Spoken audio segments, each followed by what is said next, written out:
Hello, everybody, and either welcome or welcome back to my podcast. As always, I do like to remind you, if you do like this, please rate, comment, and subscribe. You can find me on iTunes, Google Play, Stitcher, SoundCloud, Spotify, and YouTube. So, yes, hello. Hi, everybody. Happy New Year. Congratulations to everybody who survived 2018 and has made it to 2019.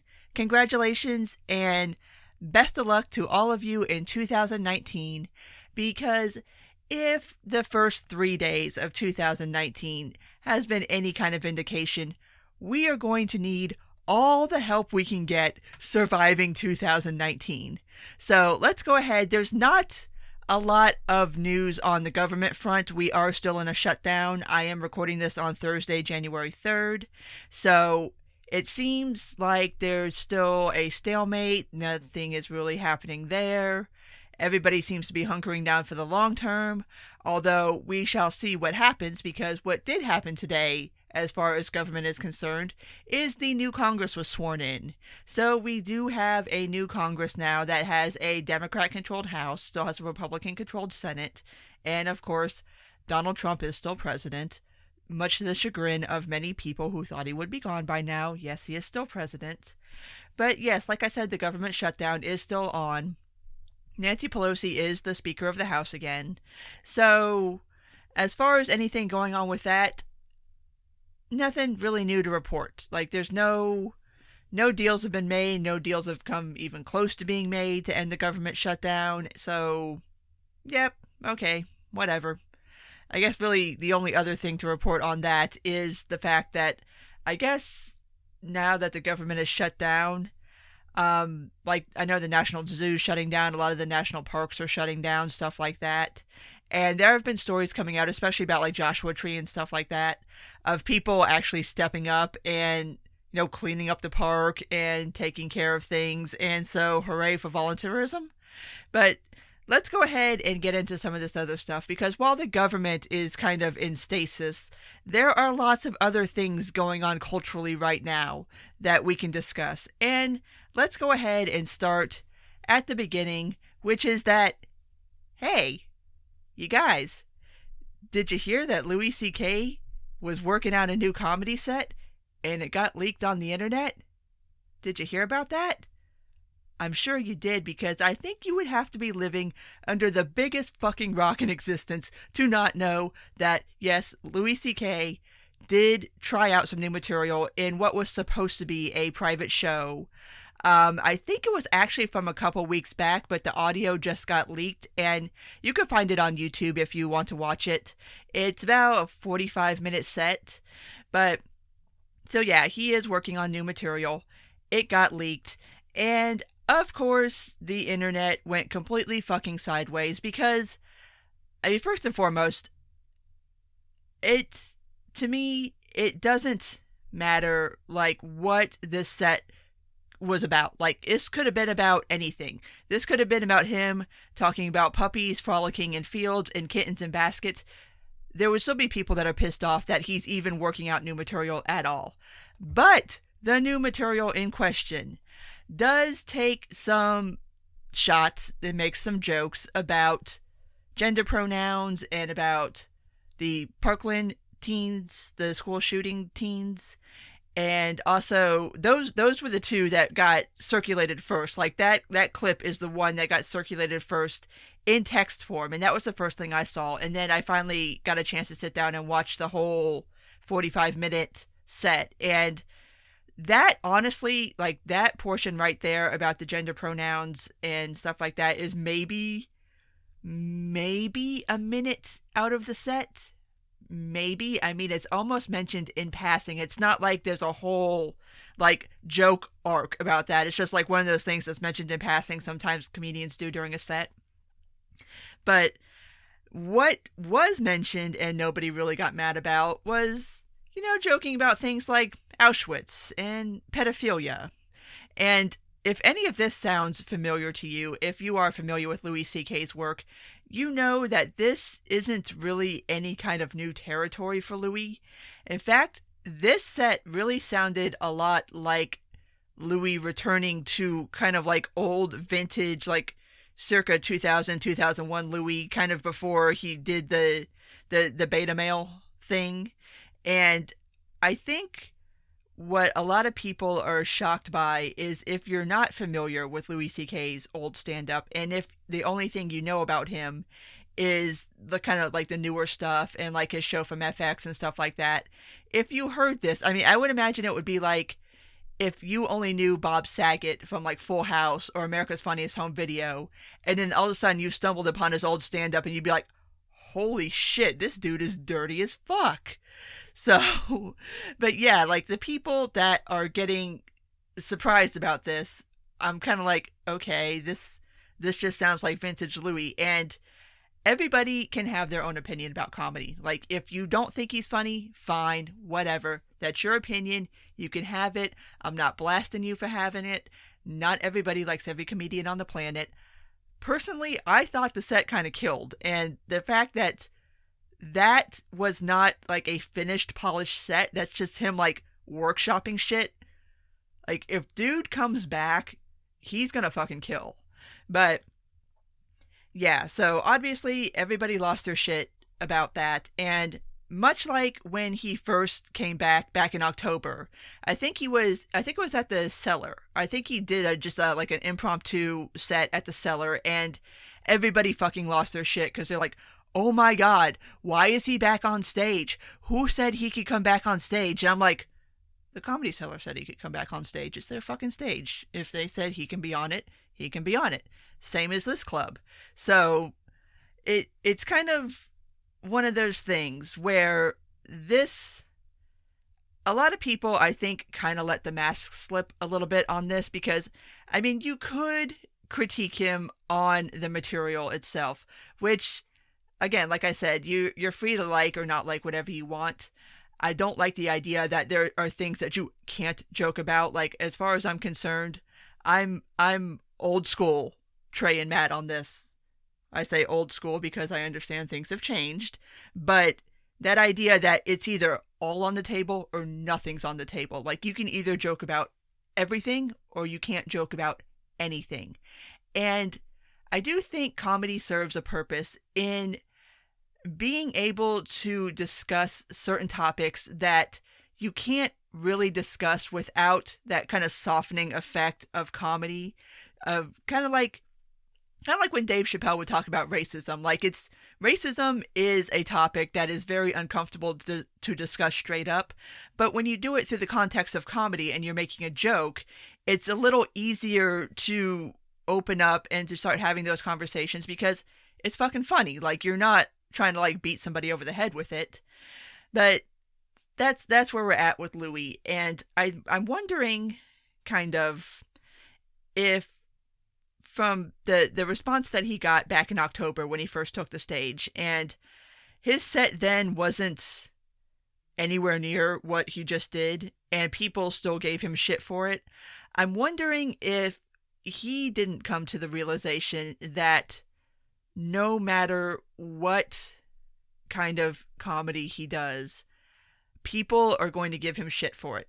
Just for the sheer fact of, you're back on stage. We don't think you should be back on stage. So I'm wondering if this wasn't a little bit of deciding that you'd rather be damned as a goat than damned as a sheep. So if you're gonna be on stage and people are gonna be pissed off at you regardless, you might as well do the material that you want to do and not try to do this like make-up apology bullshit set where you apologize for things and you address whatever controversy that it is you're supposed to be addressing, because people were pissed off that he didn't address the original controversy of him jerking off in front of women.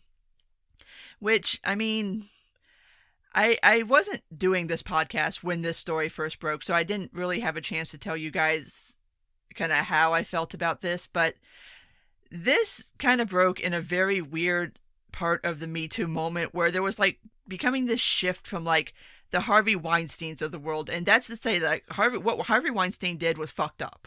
Like, what? I mean, he straight up raped women. He held careers over women's head and basically said, if you don't sleep with me, I will ruin your career. I will get you blackballed. You won't work in this city anymore. And he did it. He fucking did that. That is not what Louis C.K. ever threatened anybody with, or not what he ever held himself out as implying even. And it's funny, I remember reading the first piece about it by the two female comedians. I don't remember their names, but they were expressing this idea that even though Louis never explicitly said it in that many words, they had this feeling that, like, if they didn't go along with it, that there would be some kind of career repercussions. I mean, I know it's weird in the comedy world for women because it is such a male-dominated industry, and kind of things are played a little fast and loose in that industry, but I don't think it's fair to put Louis in that same box as Harvey, because like I said, he never presented it as that. He just asked women, like, hey, can I jerk off in front of you? And you could either say yes or no. And there are women that said no and apparently suffered no repercussions from it. So if I don't think that it's fair to hold somebody responsible for something that's in your head. Like, if somebody's not specifically threatening you with something, but you think they are, like, that's on you. Like, you can't really come at somebody for doing something that they're not actually doing. You know what I'm saying? And for what it's worth, I had a lot of respect for Sarah Silverman when she came out and admitted that, yeah, Louis had asked her the same thing too, and sometimes she was like, hell yeah, I want to see that shit, and sometimes she's like, no, fuck you, I don't want to watch that, and so he didn't, and so it was like a completely voluntary thing. So I don't like this idea that people who do things need to go away for forever and ever and ever. And that's, to me, this situation with people bitching that he's back on stage now, like he said he was going to go away for a long time and reflect. Well, he went away for a year. Like, how much longer do you want him to go away? Like, I know the answer to that question. The answer is forever. And to be honest, like, he said in the set that in the year that he was gone, he lost $32 million. $32 million fucking dollars. That's a lot of money. And not that Louis C.K. is ever going to miss a meal again, but I don't know too many people on this planet who could lose $32 million in earnings and just be like, meh, whatever, it is what it is. So at some point, you have to sit down and think about, and this is something that I think the Me Too movement needs to sit down and think about, which is, how long is enough? Like, how much suffering is enough? Like, when is it okay to come back? And it's the same conversation that everybody had when Aziz Ansari started coming back too.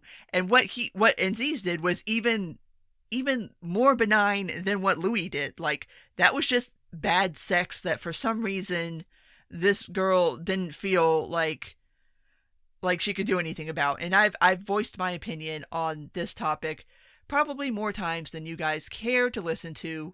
But this whole idea of these young girls seeming to be of the opinion that sex is something that happens to you, not something you do with somebody else, that whole story, that whole Babe.com story really is the thing that epitomized that concept for me in my head. Because just reading that, it's like, well, why the fuck didn't you just tell him to stop? Like really tell him to stop. Like, don't send these weird mixed signals. But anyway, not here to talk about that one. We're here to talk about Louis C.K. But yeah, so that's where that is at.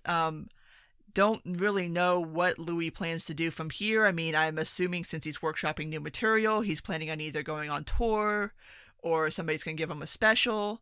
I don't know. Quite frankly, it's up to whoever wants to host him. Like, if clubs want to host him, and I think at this point, if anything, this leaked audio proves that there is still an audience for Louis, and that if he did start doing shows, he would probably sell them out and probably make a shit ton of money, and that if somebody gave him a special, it would probably give that company a shit ton of money too. So, we shall see. But moving on to a topic that I was hoping we could at least make it to my birthday in March before we really had to seriously discuss this topic. And that is that our first major Democratic candidate has officially thrown their hat into the ring for 2020, and it is one Elizabeth Warren. She announced on New Year's Eve that she is forming an exploratory committee, which, if you're not familiar with how this all works, basically that is step one before you formally announce that you're going to run. Like, you announce that you're forming an exploratory committee, which is basically you putting yourself out there that you're starting to, assemble a staff. You're going to start looking into fundraising. You're going to start really, putting in the building blocks, and everybody accepts that when somebody says they're forming their exploratory committee, it's basically an announcement that you're running. It's not the formal I'm running announcement, but it's the informal I'm running announcement. So here we are, already 3 days into January 2019, and we're already in 2020, which I knew this particular election cycle was going to start super duper early for Democrats, because if memory serves, it's either June or July of this year, 2019, not 2020, 2019, they will be starting doing the Democratic nominee debates. And there, I believe, is going to be, I think it was 6 of them altogether. It might be more than that. Don't quote me on that, because now I'm questioning whether it was 6 or 12. But I remember it was just an insane amount, and I was just like, oh my God, do we have to? Do we have to start this in the middle of 2019? But here we are. And so Elizabeth Warren has thrown her hat into the ring. And yeah, it's the bullshit has started already. And the first thing that kind of happened is the whole the misogyny thing. It's already starting. Like, the whole, if you don't like Elizabeth Warren, you are a misogynist. Or if you call her unlikable, you are a misogynist. And I was thinking about this, like, when Hillary first started running back in 2007, 2008, my first thought was, oh my God, I'm going to have to endure all of this bullshit about, oh, she's a woman, and if you don't like her and you don't vote for her, then you don't like women, and blah, blah, blah, blah, blah. Well, I guess it turns out I was a little over a decade too early, because apparently that's the path we're going to go with Elizabeth Warren. And I'm going to leave off on that particular topic, at least the misogynistic part, because I have a much more expanded episode coming up on that particular topic, because the think pieces are already happening. Yes, the think pieces have already started. She announced New Year's Eve, and we're already getting the navel gazing. So, more on that a little later on, next episode. But the other thing that kind of happened here is Elizabeth Warren tried to hop on the Alexandria Ocasio-Cortez train, as have many other Democrats, of this new trend that she's brought about of doing like Instagram Live and Periscope and stuff like that from your kitchen, because obviously the most relatable place in the world is the kitchen. And so Elizabeth Warren, she did, I think it was an Instagram Live. I don't think it was a Periscope. But she's in her kitchen, and she's like talking, and she's drinking a beer, like, hello, young people. I am Elizabeth Warren. I am cool and hip too. I have a beer. Husband, would you like a beer? No? That's okay. I love you. And it's just like the most cringeworthy, awkward thing ever. And she keeps doing other little like IG clips and stuff like that. And the funniest thing about them, aside from just the complete utter awkwardness, is she keeps trying to involve her husband, and you can tell he wants fucking nothing to do with any of this. Like, he does not want to be part of this at all. But because you have to be relatable, it's hilarious. It's funny to watch somebody try to like jump on someone else's trend. And it's not like Warren's the first one to do it. Beto had started doing it too, and some of the responses when Beto started doing it on Twitter, like, I won't even repeat what some of these women said on Twitter in a public forum about Beto in the kitchen. Like, I won't repeat them. So it's pretty fucking explicit if I won't say it. But yeah, I'm sure a lot of you who are extremely online probably remember that whole period of time. Ooh, that was a little, yeah, that was a big old TMI moment there, Beto ladies. Too much information. Too much. But what happened today is Trump tweeted, which I know that is an evergreen statement, but what Trump tweeted was a meme. It was an Elizabeth Warren meme where it is made to look like what her campaign logo will look like or should look like. Obviously she doesn't have a campaign logo now, so it's not like a ripoff of that, but it's Elizabeth Warren 2020th, like making fun of the DNA test. Oh my God. And I knew this was going to happen. Like, I knew the first person to stick their head up out of the foxhole was going to get it just mowed off. And so apparently Elizabeth decided that she wants to be the first one to stick her head up out of the foxhole.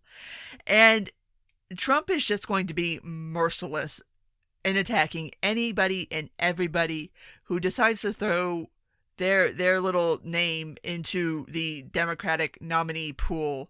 So, yeah, Trump's already going in. Like, this is going to be just so fucking brutal. Like, this is going to be a bloodbath. I don't think people understand. Like, I think people do, but they don't. Like, I don't think you understand how vicious this dude's going to be, especially to somebody like Elizabeth Warren, who he's already, he coined Pocahontas. He trolled her into taking a DNA test. Like, this is going to end so fucking badly for her, and I almost feel bad. Almost, but not really. Not really. But let's move on from that to the next possible, maybe, Democratic contender and what's going on in their camp, or not going on in their camp, or is going on from somebody else's camp. Anyway, the New York Times released a story yesterday detailing allegations coming from people who had worked for Bernie's 2016 campaign, alleging sexual harassment, alleging that women were getting paid significantly less than men, that women's opinions were not being valued as much as men's, that women were being expected to share rooms with strange men, not in like a sexual fashion, but just like you're expected to room with people. Like, okay, some of that I can understand because political campaigns, sometimes you got to get in where you fit in. But here's my kind of higher level critique of this whole situation, because a lot of people are having fun with this, but here's my thing, and that is that really, okay, it's always the woke ones. It's always the people that want to scream about being the most woke and the most progressive and the most gender equal and the most blah blah blah blah blah blah blah that always seem to end up in these situations, which, it makes me think the people doth protest a little too much. But here's the thing. If you are going to espouse a certain view, and the Bernie campaign did espouse this idea of, gender equality, of getting rid of pay gap, of, I don't think he ever really said anything about the Me Too moment because it wasn't really going on then. But there was very much that idea of promoting gender equality and stuff like that. If you are going to talk the talk, you better be fucking walking the walk. Because if we find out that you're not, you're going to get slammed for it, and you deserve it. Don't talk about it, be about it. And if you get caught out there, and I mean, I don't mean like women got paid like a little bit less. I mean, I'm talking they're alleging like thousands of dollars less than their male counterparts, like a significant gap. And as far as the sexual harassment stuff is concerned, I mean, yes, I mean, you shouldn't be touching people. Like, there was one instance where a woman said that some guy, like, touched her hair in a weird way, which I can understand that. Like, don't fucking touch my hair. But, and it's just, the whole thing, I'll put the story in the show notes so you guys can read it if you haven't yet. But, yeah, that's my kind of higher level problem with this. It's not so much a Me Too thing for me. Like, the sexual harassment stuff is kind of where we're at with sexual harassment claims now, where it's like, okay, I don't really know if that falls under that level. But just the whole expose to me that a lot of this kind of woke lefty stuff is bullshit in practice. Like, you don't practice what you preach. So yeah, that is something that does need to be addressed and does need to be called out. And I'm afraid that that is going to get lost in the whole sexual harassment, Me Too stuff. And I really think that that should be the meat of what people should be criticizing on this. And I will do something that I have never done before, and you will probably never hear me do again. And that is defend Bernie Sanders. Because a lot of people are trying to come at Bernie personally for this. And to be sure, none of the allegations are against Bernie personally. Like, there's nothing saying that Bernie did anything inappropriate or anything of that sort. And to Bernie's, I guess, credit, I don't know, he's saying that he did not know anything about it because he was busy campaigning, basically. I mean, he said it a little more smartass than that, but I had made the point, actually, before he had even come out with a statement that when you are a candidate, you hire staff to deal with staff. So I would not expect a candidate to know the minutia of what's going on behind the scenes in his campaign, because that's not his job. Like, you paying somebody to do that. You hired somebody to handle that. You're paying them to do that. So absent any other information, you're going to assume that the people that you're paying to do a job are doing their job. Like, I don't see any reason to criticize him for that. Like, that's just, that should be standard operating procedure. Like, you're the candidate, you've got bigger shit to worry about than what low-level staffers are or are not doing, or who's getting paid what. Like, that's not your job as a candidate. But the other thing that really pisses me off about this whole story is the fact that you're wanting to discuss this now. And some people will say that this is a coordinated smear. I don't know. I honestly don't fucking know. And honestly, I don't care. Like, as far as Bernie being a 2020 nominee, the DNC's pretty much already told him to go play in traffic. Like, they already set up a rule to where if you want to run as a Democratic candidate, you have to join the party, which, to the best of my knowledge, I've not seen or heard anything about Bernie making any intimations to doing that. So as it stands right now, he cannot run as a Democrat in 2020. If that changes, I will update my stance on that. But I mean, the problem about it, discussing it now, is this is, again, one of those problems where, especially in this particular instance, discussing it when it was happening would have been a hell of a lot more productive than discussing it now. Like, what the fuck are you supposed to do about it in 2019 about shit that happened in 2016? Like, okay, I guess it's worth saying out loud, but especially the Bernie campaign, because back in 2016, there were plenty of women who tried to sound the alarm on Bernie bros. Now, I'm sure everybody knows what a Bernie bro is. The way they came at women, at reporters, at journalists, at opinion writers, pundits, stuff like that, was nasty and was particularly vile. And so lots of women tried to tell people, like, these guys are not like some egalitarian woke bros like they're fucking pretending to be. No, that's not how this is going down. And they just got like shushed and patted on the head because the movement is more important than your feelings. And it's like, women tried to fucking tell you back in 2016, and y'all didn't want to hear it, but you want to hear it now. Okay. But you didn't want to hear shit when it was happening. Like, what the fuck? It's not like this was unknown. It's not like the attitudes within the campaign and within the supporters was unknown. People fucking knew. Just nobody wanted to fucking talk about it.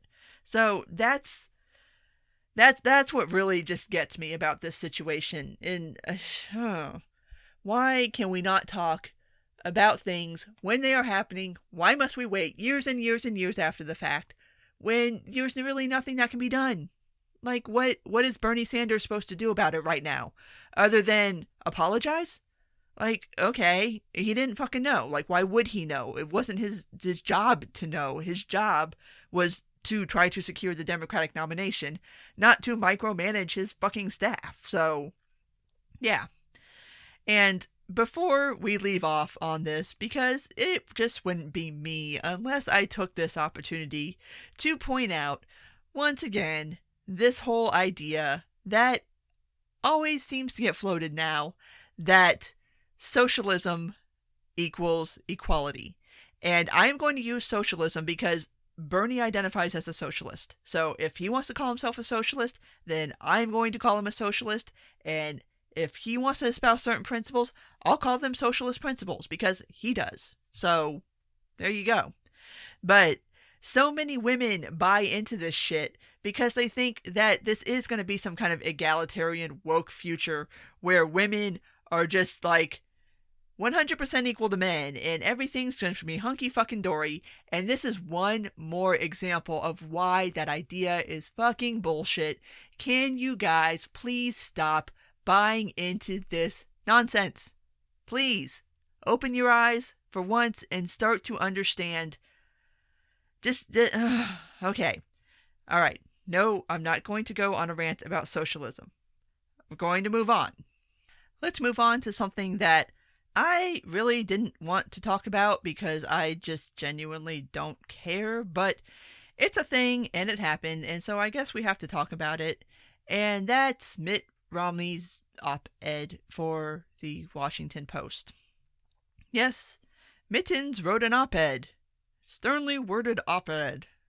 Which, I mean, whatever, dude. Alright, I'd probably have a lot more patience for this if this whole op-ed thing wasn't completely played out. Like, who at this point that has wanted to do this hasn't sat down and written the sternly worded op-ed for national publication where I tell you all of the things that I think are wrong and that should be changed, and I will tell you about them in this op-ed. Like, how many more of these do we have to read?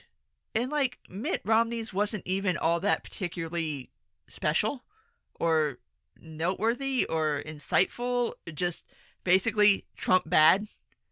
And I mean, really the only thing that was somewhat insightfulness is the idea that he floated that the president shapes the public character of the nation, which, shut the fuck up.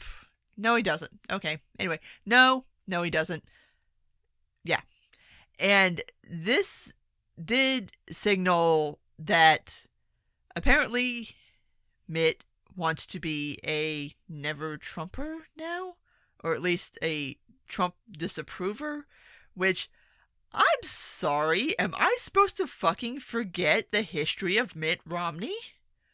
Am I supposed to forget that he hated Trump before he liked Trump, when he thought he was going to get Secretary of State, and then when he decided he didn't like Trump, but then he liked Trump again, when Trump was backing him in his Senate bid? Dude, come on, man. Like, come on, Mitt, seriously.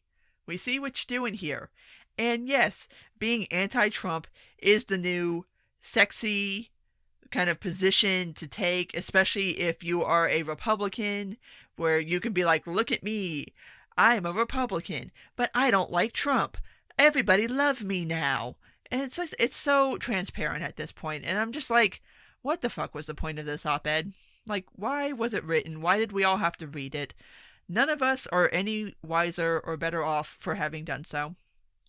Yeah. Pff. I didn't want to read it, but I read it. Whatever. It happened. But what I do want to go ahead and wrap up this episode with is a fun little thing that happened today. And by fun, I mean completely fucking stupid.